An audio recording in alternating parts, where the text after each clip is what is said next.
अख उल्टी धार वह उबतो आमसी, जे लोक वहे लहवारो तू ऊंचो वह उभार, नाए नोच निहार पुर पुठियरो प्रिय ॾे।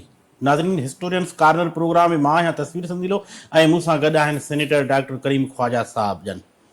अॼु असांजे प्रोग्राम जो मौज़ू आहे शाह अब्दुल लतीफ़ भिटाई, तख़लीक़ ऐं तहक़ीक़। भिटाई साहब जी जेका तख़लीक़ हुई ऐं जेको मयार हुयो ऐं जेके मापा आलमी शाइर जे लाइ ॿुधाया था वञनि, छाकाणि त सिंध जो अज़ीम शाइर पंहिंजी जाइ ते भिटाई साहब आहे ई आहे, पर दुनिया जा अज़ीम शाइर जिन जी सिफ़ में भिटाई बीहे थो, उहो छाजे करे थो बीहे त जेके आलमी मयार ऐं मापा जेके मुक़ररु थियल आहिनि आलमी शाइर जे लाइ, उन्हनि मापनि ते ऐं उन्हनि घुर्जुनि ते शाह अब्दुल लतीफ़ भिटाई जी शाइरी जेका आहे पूरी थी लहे पई। शाह अब्दुल लतीफ़ भिटाईअ ते मुख़्तलिफ़ दौरनि में कम बि थियो आहे, रिसर्च बि थी आहे, तहक़ीक़ बि थी आहे, मकाला बि थिया आहिनि ऐं प्रोग्राम बि थियनि था पिया अॼु ॾींहं ताईं, छाकाणि त हू ज़िंदह जावेद हिकिड़ो शाइर आहे सिंध जो, ऐं उन ते तहक़ीक़ जा ॿिया जेके पहलू पासा ऐं किताब आहिनि ऐं जेके मुहक़िक़ आहिनि उहे शायदि असांखां या तव्हां खां मतां विसरी विया हुजनि या असांजी नज़र में न आया हुजनि, त असां उहे तहक़ीक़ जा किताब जेके आहिनि उहे खणी आया आहियूं अॼु। ऐं शाह अब्दुल लतीफ़ भिटाईअ जे बारे में मुहक़िक़ दुनिया जा या मक़ामी मुहक़िक़ छा था चवनि पिया, अॼु असांजे प्रोग्राम जो मौज़ू जेको आहे शाह अब्दुल लतीफ़ भिटाई आहे ऐं डॉक्टर करीम ख्वाजा साहब जन जेके आहिनि उहे शाह अब्दुल लतीफ़ भिटाईअ जे बारे में थियल जेका तहक़ीक़ आहे उन ते तफ़सीली रोशनी विझंदा। जी डॉक्टर साहब, महिरबानी साईं, शाह अब्दुल लतीफ़ भिटाई ऐं तहक़ीक़ ऐं तव्हांजी जेका मुसलसिल महिनत आहे, मुतालियो आहे ऐं तव्हां उनखे मुख़्तलिफ़ किताबनि खे कलेक्ट कयो आहे, पढ़ियो आहे, सम्झो आहे, उहो असांखे सम्झाइण जी कोशिशि कयो। असांजे प्रोग्राम जे वसीले नाज़रीन खे त सिंध जो अज़ीम शाइर भिटाई उनजी शाइरी में छा आहे। महिरबानी संदेला साहब। लतीफ़ साईं ते पाण हिस्टोरियन कॉलेज में पहिरीं बि करे चुका आहियूं ऐं हीअ वरी अॼु ॿिए अंदाज़ में पाण कयूं पिया त लतीफ़ साईं हिकिड़ी ॻाल्हि इहा आहे त हिकिड़ो अज़ीम शाइर हो, ठीकु आहे न, जंहिंखे तव्हां ऐं असांजे वॾनि अज़ीम ई सम्झो, सिंध जे हर माण्हू अज़ीम सम्झो, पर जॾहिं हिते पंहिंजो सर रिचर्ड बर्टन जेको मौक़िक़ ऐं राइटर ऐं ट्रेवलर हो, जो सिंध ते हुन इलाही किताबूं लिखियूं, उन में उन मेंशन कयो लतीफ़ साईं खे, ऐं जॾहिं उहो उन मेंशन कयो 1800 सम्झो त 30-40 में या 50 में, त पोइ वरी ट्रम्प ऐं सोरले जेके जर्मन हुआ या ॿिया जेके इंग्लिशमैन हुआ, उन्हनि खे लतीफ़ साईं जी ख़बर पई ऐं लतीफ़ ते तहक़ीक़ बि थी ऐं उनजे रिसाले ते ऐं उनजी शख़्सियत ते, अहिड़े नमूने इंटरनेशनलाइज़ लतीफ़ साईं थियो। त लतीफ़ साईं ते पार्टीशन खां पहिरीं जॾहिं असांजी जेका हिते पॉपुलेशन हुई, असांजो सिंधी हिंदू बि हो, सिंधी मुस्लमान हाणे बि आहिनि, त उन्हनि इलाही तहक़ीक़ तमामु सुठी सभिनी मिल मिलाए कई हुई। हाणे मौजूदा दौर में जेके आउं कुझु ॻाल्हाईंदुसि, मसलन कराची यूनिवर्सिटी जी शाह लतीफ़ चेयर वारनि इंसाइक्लोपीडिया 2020 में छापियो 2 जिल्दनि में, ऐं ॿियो जेको आहे सो वेबसाइट ते भिटाईपीडिया आहे, जेका कल्चर डिपार्टमेंट जो आहे, अब्दुल मजीद बुरगड़ी इंस्टीट्यूट आहे, माजिद बुरगड़ी, उहो तव्हांखे हैदराबाद में बि तव्हां वञी ॾिसी सघो था। इन बि वॾो दुनिया में कमु कयो आहे त वेब ते दुनिया में लतीफ़ जे बारे में जंहिंखे कुझु मालूम करिणो हुजे या सिंध रहासी हुजे या पाकिस्तान में रहंदड़ हुजे, सॼी दुनिया में उहो ॾिसी सघनि था। वेब तव्हांजे हिन प्रोग्राम में हलंदो पियो। हाणे हीअ जेको आहे सो शाह अब्दुल लतीफ़ भिटाई इंसाइक्लोपीडिया 2 जिल्दनि में आहिनि, 2 वॉल्यूम में आहिनि। हार्ड फॉर्म तक़रीबन केतिरा पेज थींदा डॉक्टर साहब ॿिन्ही किताबनि जा? सर हिन में फर्स्ट जेका थींदा लॻभॻि 450 फर्स्ट वॉल्यूम, ऐं सेकेंड वॉल्यूम जेको आहे सो 1000 जे लॻभॻि थी वेंदा। Second volume 490। ठीकु आहे, हाणे आउं ॿुधायां त ही कंहिं माण्हुनि जी काविशूं आहिनि हिन में। शाह अब्दुल लतीफ़ भिटाई इंसाइक्लोपीडिया पहिरियों निगरान आला प्रोफेसर गुलाम अली अलाना साहब ऐं चीफ एडिटर आहिनि professor doctor Fahmida Hussain, professor Mohammad Ismail Memon, higher education commission जे सहकार, ऐं शाह अब्दुल लतीफ़ कराची यूनिवर्सिटी जी चेयर जे ताउन सां आहे। ऐं मतिलबु 2017 में छपी इहा।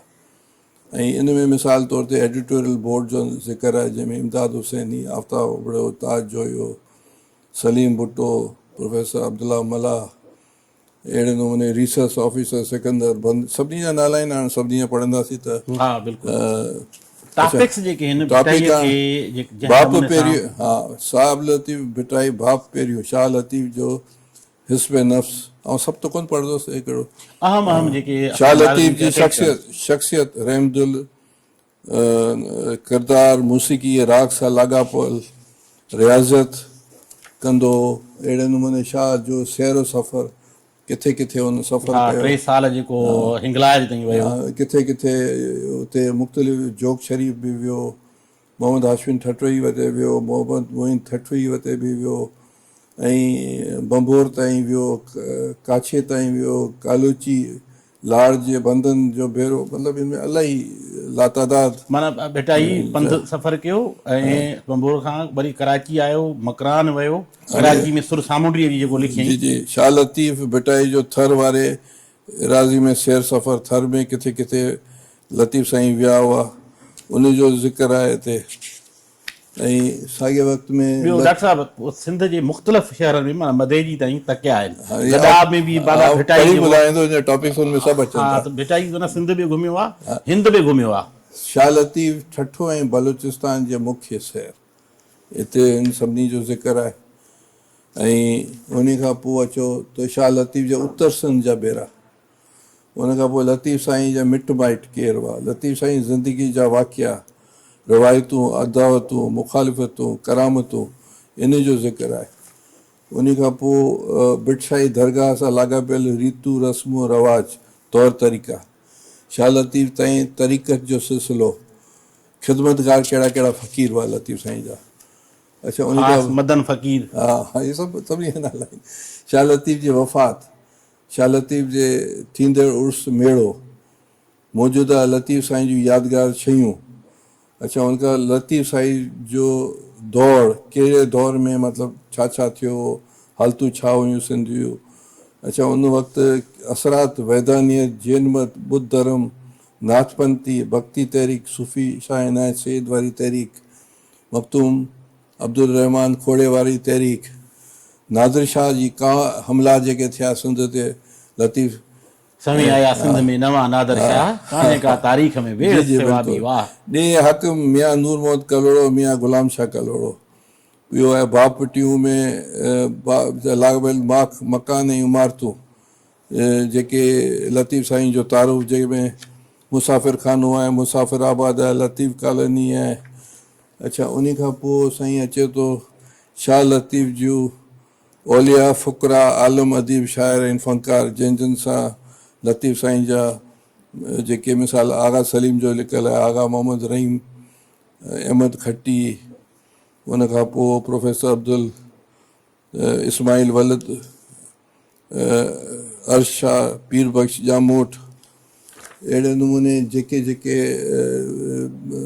लतीफ़ साईं जा हम असर आहिनि, जंहिंमें शाह अब्दुल करीम, बुरड़ी वारो हा शाह अब्दुल लतीफ़ कादरी, काज़ी काज़न, मखतूम नूह सरवर, ऐं सिंध खां ॿाहिरि जा जेके जिन सां लतीफ़ साईं जो बाबा बुले शाह, बाबा फरीद शकरगंज, पीर सदरुद्दीन, भगत कबीर, हसन बिन मंसूर इलाज जो असर रहियो आहे लतीफ़ ते, मोहिद्दीन अरबी, मौलाना जलालुद्दीन रोमी।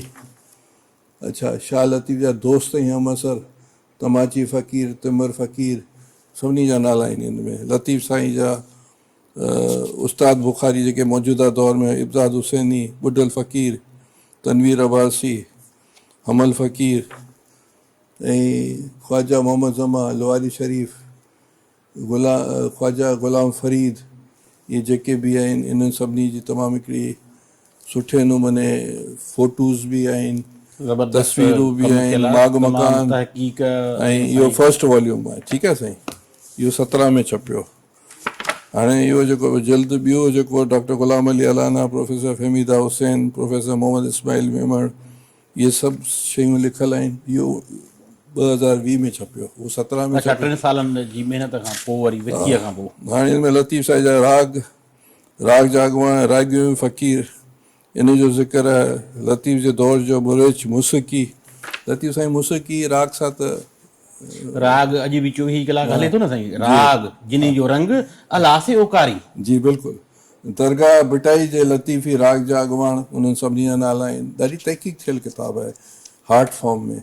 दरगाह बिटाई शाही जे रागी फ़क़ीरनि जा जेके उन वक़्तु हुआ उन जो ज़िक्र हुन कयो आहे। शाबाश आहिनि सभिनी माण्हुनि जी। बीजल रहे साईं ॾिसो मूसीक़ीअ जो वॾे में वॾो जेको कमु हुयो इहो हुयो बीजल जो जेको बीजल, सिर माना उन तंद जे बजाए चयो त जाजिक जूनागढ़ में को अताई आयो कढी कामिल केनरो वेही वॼायो शहर सॼो ई सुरसी तंदुनि तपायो दायूं दरमांदियूं थियूं बानिन बाॾायो बीजल बुरायो त मारी आहे मंगड़ो। सही ॻाल्हि सो इहा मूसीक़ी जो तव्हां ज़िक्र कयो त भेटाई वटि दरगाह शाह जे अलावा शाह लतीफ़ जो राग दरगाह अधु कलंदर शाह लतीफ़ जो राग आहे रागी फ़क़ीर। दरगाह शाह करीम बुलड़ी ते लतीफ़ी राग रागी फ़क़ीर। दरगाह शाह करीम ते रागी फ़क़ीर। अच्छा उनखां पोइ सुहिणी जो मज़ार ते लतीफ़ी राग ऐं रागणी ऐं लतीफ़ साईं जो कच्छ रागी फ़क़ीर। अहिड़े नमूने तव्हां अच्छा इहा ज़बरदस्त आहे त माना सुहिणीअ जी जेका आख़िरी आराम आहे उते बि इहा साॻी माना महफ़िल थी बचे पई बिल्कुलु सही माना भेटाई जे किरदारनि ते बि। हा बिल्कुलु। अच्छा उन खां पोइ तव्हां ॾिसो त ही ॾाढी हिकिड़ी शाह लतीफ़ जे सुर ऐं दास्तान हुन में जेके सुर ऐं दास्तान ते हुननि ॻाल्हायो आहे। ॿियो हिननि इहो ॻाल्हायो आहे त जेके कहिड़े कहिड़े सुर में ॿियनि सुरनि जा बि जेके सो जीअं गंज में मुख़्तलिफ़ चीज़ूं आहिनि उनजो बि ज़िक्र कयो आहे त हीउ लतीफ़ जो कोन्हे हीउ फलाणे जो आहे। सम्झो ॻाल्हि खे। अच्छा उहो हिन में डिस्कस थियल आहे। बिल्कुलु इहो डिस्कस थियल आहे। अच्छा शाह जे रिसाले में मौजूदा दार कलाम जा शाइर तुलसीदास भगत कबीर एहसान फ़क़ीर ख्वाजा मोहम्मद ज़मा लवारी शरीफ़ रूअल फ़क़ीर इहे सभिनी जा नाला आहिनि। उन खां पोइ शाह जे रिसाले किरदार लोक दास्तान माग मकान जिते जिते जेके साईं ॼाम तमाची आहे ऐं लातादाद नाला आहिनि हिते। उन खां पोइ शाह रिसाले जे में आयल तारीख़ी वाक़िया लोक दास्तान कहाणियूं ससी पुनू सूरत ट्राइडियाज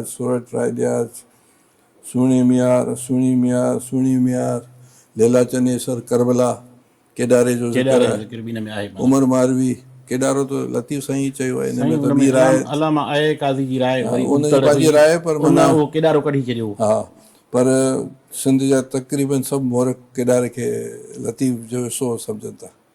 अच्छा उन खां पोइ शाह जे रिसाले मौजूदा तारीख़ किरदार बहाउद्दीन ज़करिया हाकिम ताई हुर हसन बिन मंसूर हज़रत मोहम्मद सल्लल्लाहु अलैहि वसल्लम अच्छा हे माना मुल्तान वारा जेके आहिनि गादी इमाम हुसैन इमाम हसन हज़रत आदम हज़रत दाऊद अलैहिस्सलाम हज़रत अली हज़रत मूसा अलैहिस्सलाम हज़रत यूसुफ ज़ुलेखान शैतान इब्लीस अज़ाज़ील इहे सभु लतीफ़ साईं ॻाया आहिनि पंहिंजी शाइरी में। ज़िक्र बि कया आहिनि।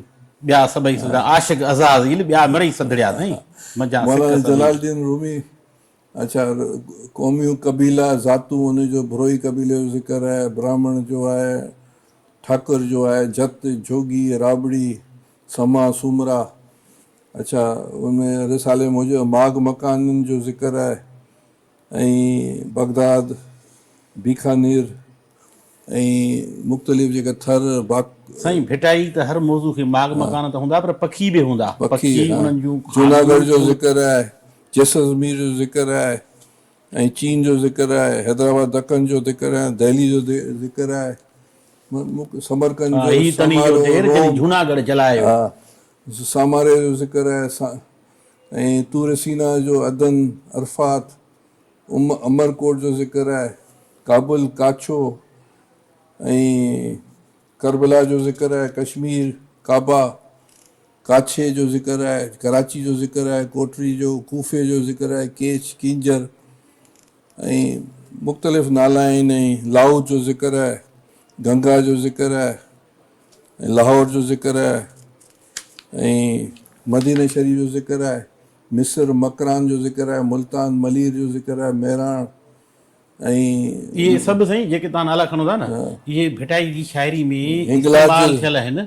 हिंगलाज जो ज़िक्र आहे हिंगलाज त भेटाई पाण वियो हिंगोल जो ज़िक्र सामारो जेको तव्हां ॿुधायो न त वुठा पट पुराण नंदी जेका आहे न वुठा पट पुराण जा वुठो सामारो सो ईअं हिननि लफ़्ज़ इहे खयां आहिनि त भिटाई हर हिकु शइ खे यादि कयो जी आहे जी उन्हनि। बिल्कुलु ही मुंहिंजो चवण जो मतिलबु आहे त असांजा जेके ॿुधण वारा आहिनि नौजवान आहिनि छोकिरा छोकिरियूं उहे हिन खे मुतालो कनि तमामु सुठी हार्ट फॉर्म में आहे भिटाई खे सम्झण जे लाइ ही जेको तमामु आहे न बेस्ट आहे तमामु बेस असल में ही आहे। फोटोग्राफ ई आहे सम्झण लाइ ऐं थोरो 2-4 महीना लॻंदा पढ़ण में पर आहिस्ते आहिस्ते पढ़ंदा त बेस्ट हिकिड़ी ॻाल्हि इहा आहे। ॿी जेका तव्हांजे टीवी ते हले पई भिटाईपीडिया बुरगड़ी साहिब जी उहो बि जेकॾहिं तव्हां वञी करे वेबसाइट ते खोलींदो या इंटरनेट ते खोलींदो उहो तमामु सुठो आहे। सॼी दुनिया में हर माण्हू ॾिसी सघे थो।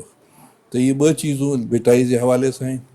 ही लतीफ़ साईं हिते रिसर्च स्कॉलर आहे जेको सिंधी हिंदू आहे जेको हिते जो रासू हो मोतीलाल जोतवानी हिन छा लतीफ़ भिटाई ते लाइफ एंड वर्क ते PhD कई हुई ऐं हिन जो जेको आहे सो पॉइंट ऑफ व्यू इहो आहे त लतीफ़ साईं जा जेके शाइरी आहे उनजा असरात संस्कृत ऐं जेके सबकॉन्टिनेंट जी ॿोलियुनि सां ऐं हिते जेको बि जेको भक्ति तहरीक हली आहे या जेके ॿियूं जेके वहदनियत जी तहरीकूं हलियूं आहिनि उन सां मेल मिलाप वधीक थी करे ऐं हुन पंहिंजे रिसर्च में इहा चीज़ लिखी आहे। जेके शाइरी या जेके शाइरी जो अंदाज़ आहे उनमें ॿोली जेके छा जो 2 ॻाल्हियूं रहियूं आहिनि। असां जॾहिं पार्टीशन खां पहिरीं जॾहिं अंग्रेज़ आयो त अंग्रेज़ खे फ़ैसिलो करिणो हो त सिंधी रस्मूं ख़त पहिरीं 4-5 हुयूं मुख़्तलिफ़ ज़बान में हुयूं।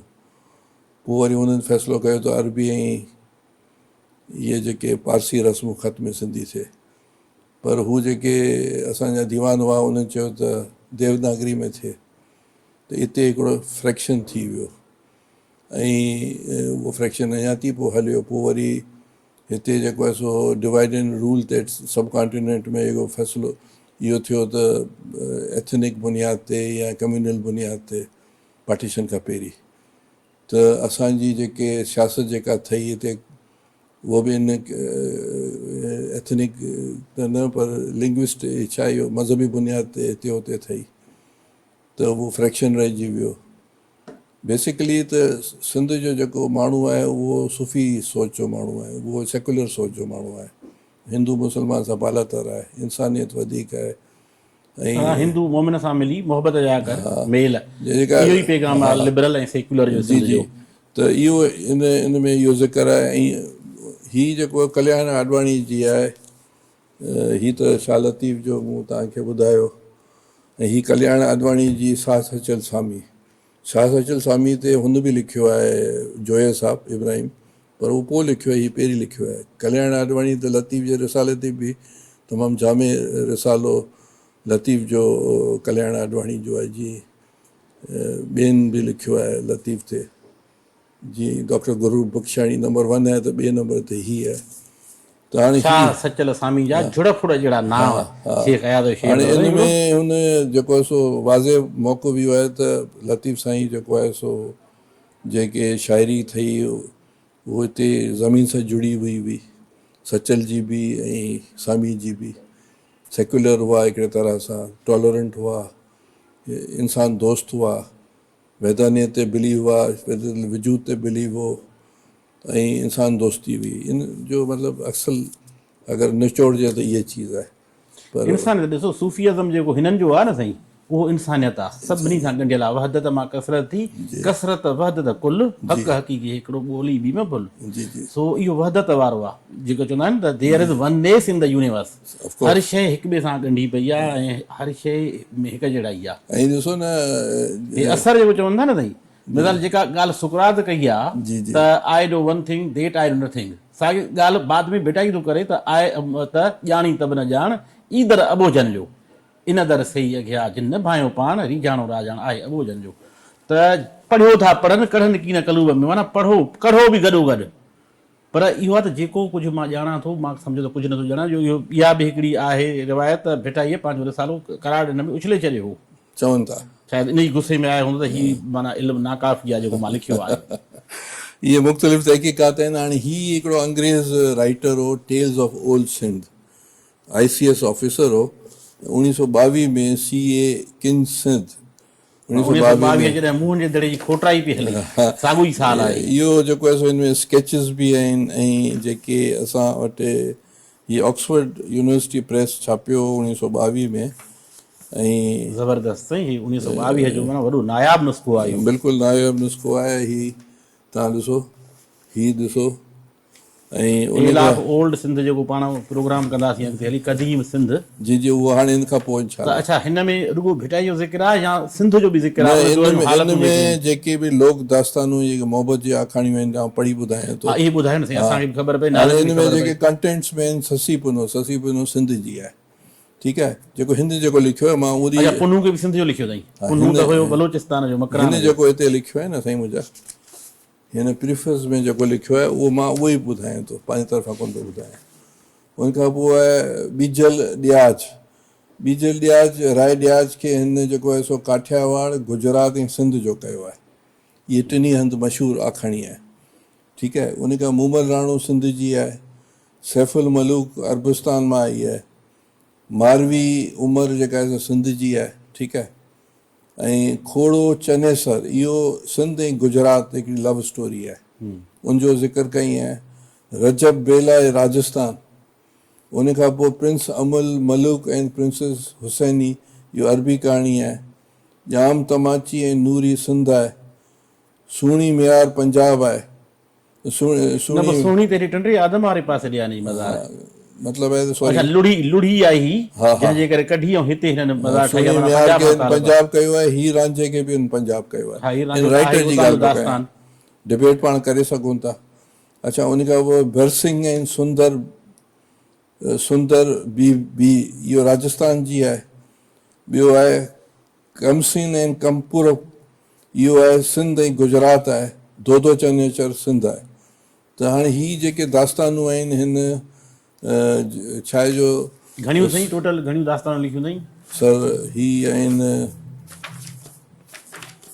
1 2 3 4 5 6 7 8 9 10 11 12 13 14 लिखियूं आहिनि हाणे मसइलो ही गुजरात आहे काठियावाड़ आहे ऐं पंहिंजो जैसलमेर आहे पंहिंजो सिंध आहे पंजाब आहे ऐं पंहिंजो हीअ पंहिंजो लसबेला खे पाण चऊं ऐं पंहिंजो राजस्थान त हीअ लतीफ़ जी सिंध जे हिसाब सां इहे सभु चीज़ूं आहिनि ऐं हीअ जेके सो ही जेको राइटर हो हिन जी मुख़्तलिफ़ जॻह ते पोस्टिंग थी जॾहिं सिंध में ICS ऑफिसर थी आयो तॾहिं हिन कलेक्ट करे इहा किताबु लिखी 1922 में त शाबाश आहे उहो सुठो नुस्ख़ो आहे इन जो मतिलबु त हे भिटाई बि पढ़ियल हुयो तॾहिं त हुन लिखियो आहे हुनजा कैरेक्टर्स जेके लिखियो बिल्कुलु हिन में स्केचिस बि ॾिनी आहे स्केचिस ठाहे करे जेके मुख़्तलिफ़ अच्छा हे सिर्फ़ु 1922 में छपियो या उन खां पोइ बि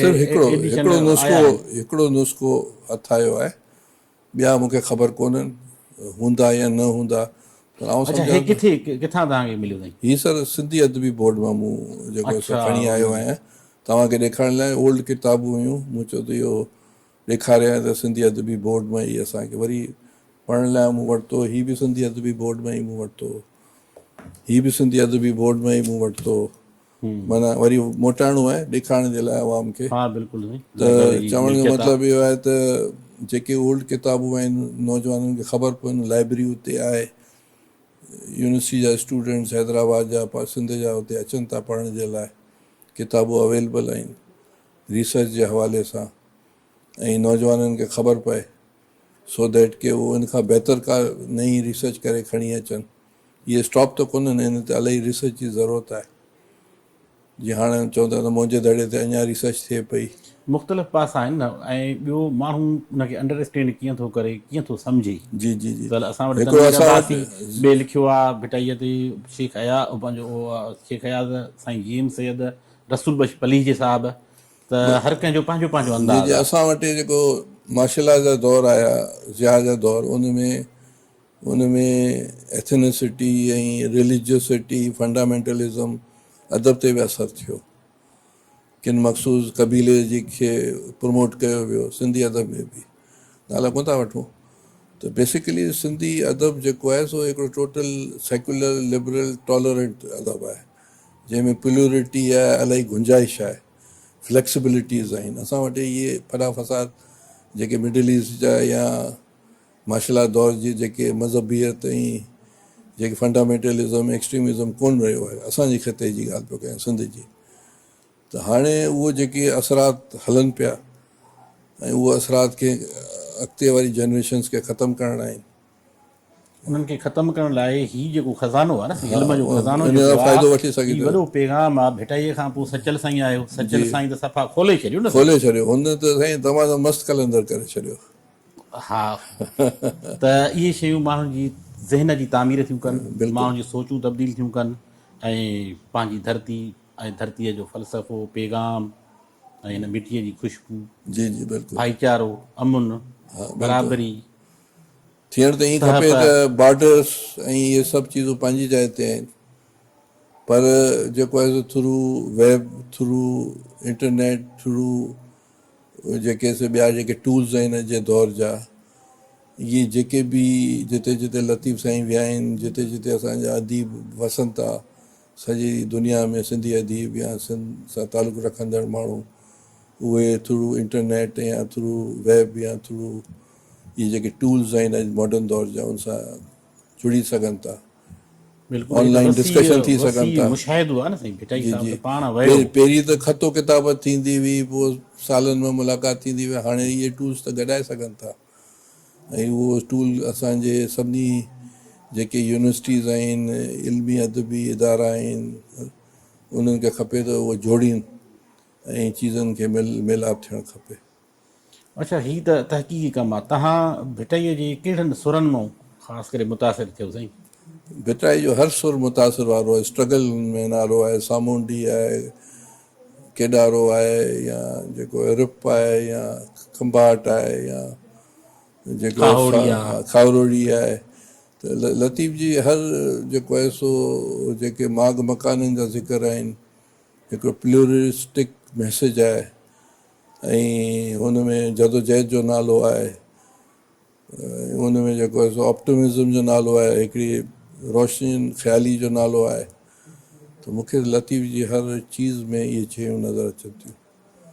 लतीफ़ खे माण्हू मुख़्तलिफ़ एंगल खां था वठनि, के टोटल हुन में रुहानियत था वठनि, के हुन में जेको आहे सो सूफ़ीज़म टोटल था वठनि, के स्ट्रगल खे था वठनि, के हुन में नेशनलिज़म जो असरु था कढनि, के जदोजहद जो नालो वठनि था, के हुसन ऐं इश्क ऐं मोहबत जो नालो था वठनि। रोमांस बि वॾो अथसि, जेको मूमल राणी वारो दास्तान आहे, बिल्कुलु, जो ॾाढो रोमान बि आहे। हा, त इहे सभु चीज़ुनि खे बेस्ट आहिनि। हर माण्हू जी पंहिंजी टेस्ट आहे, हर माण्हू खे पंहिंजे टेस्ट जे हिसाब सां म्यूज़िक आहे, ऐं जेको सो समाज जो ज़िक्र आहे, हिकिड़ी तरह सां डांस जो तव्हांखे किथे नज़र ईंदो, मुख़्तलिफ़ चीज़ूं तव्हांखे नज़र ईंदियूं लतीफ़ जे हुन शाइरी में। पर चाहे ज़िया जे दौर में लतीफ़ खे उन्हनि फंडामेंटलिस्ट शाइर ठाहिण जी कोशिशि कई, एक्सट्रीमिस्ट, कंहिं कबीले जे हिसाब सां उनखे जोड़ियो वियो, कंहिं मज़हबी फ़िक्र जे हिसाब सां जोड़ियो वियो, उहो ग़लति कयो वियो। न, हीअ त आफ़ाक़ी पैगाम आहे न साईं। जॾहिं आलमी मयारनि जो शाइर आहे त उहो इन्हनि सभिनी शयुनि खां आज़ादु हूंदो आहे। बिल्कुलु बिल्कुलु, लतीफ़ जो आहे पैगाम इहो जेको आहे आफ़ादियत आहे, ऐं हिकिड़ो खुले दिलि जो आहे, ऐं खुले दिमाग़ जो आहे। आलम सभु आबाद करी, सिंध त आहे बेस, भिटाइयो सिंध आहे, साईं सदाई करी मथे सिंध सुकार, दोस्त तूं दिलदार, आलम सभु आबाद करी, माना सॼी दुनिया जे लाइ, आलम जे लाइ दुआऊं थो घुरे। बिल्कुलु, इन हिसाब सां लतीफ़ साईं जो पैगाम आहे। लोक दास्तानूं बि आहिनि, मसलन हू धोते चनेसर में जिते अबड़े समय जो ज़िक्र थो करे, अबड़ो वॾ वड़ो स वड़ो, ऐं उहो पंहिंजे साम्हूं जेके आहिनि सूमरनि जूं, सूमरनि जे हवाले नथो करे धोधो, माना लतीफ़ साईं चए थो त उहो अबड़े समय जे हवाले सां थो करे, माना हू टच करे थो उन माण्हू ते जेको हुनजो हम ख़्यालु आहे, हम सोच वारो आहे। इहे रिवायतूं आहिनि असल में, भिटाई रिवायतूं ॿुधाए, इहो हिकिड़ो मैसेज आहे त बाबा हम ख़्यालु, हम सोच वारो मिट माइट न, पर उहे माण्हू कमु जा आहिनि। अबड़ो वॾ वड़ो स वड़ो, समो सूंहं सभिनि जी, तंहिं दर सभु अचनि, कंध न कठी कच्छ धणी, कच्छ धणी हुयो अबड़ो साईं। ॾिसो न, हाणे हुन में लाखो फुलाणी, पुनू भांडामाणी, ये पंहिंजे वक़्त जा वॾा हीरो हुआ, पोइ माण्हू उनखे दाड़ियल बि चवंदा हुआ, पर उहा आम ग़रीब माण्हुनि जे लाइ उहो स्ट्रगल कंदा हुआ, उनखे फ़ाइदो पहुचाईंदा हुआ। लतीफ़ साईं उन्हनि जो ज़िक्र कयो आहे। साईं अॼु थो घुरिजी हित वॾा माणी पुनरा काशे भञी भित वेरनि वाटूं लायूं। डॉक्टर साहब वॾी महिरबानी, तमामु ज़बरदस्त मालूमात। नाज़रीन, असांजे प्रोग्राम जो वक़्तु पूरो थो थिए, पर उन खां अॻु में जेके डॉक्टर साहब तहक़ीक़ जे हवाले सां, शाह अब्दुल लतीफ़ भिटाईअ जे हवाले सां जेका तहक़ीक़ थियल आहे 1922 खां वठी ऐं 2020 ताईं जेके किताब छपिया आहिनि भिटाई साहब जे मुख़्तलिफ़ पहलुअनि पासनि ऐं उन दौर जे दास्ताननि जे हवाले सां उहा मालूमात जेका आहे तव्हां सां वंडी आहे। ऐं असां ईंदड़ हफ़्ते वरी कंहिं तारीख़ी मौज़ू सां गॾु हाज़िर थींदासीं। तेसिताईं ॾींदा इजाज़त। अला वाई।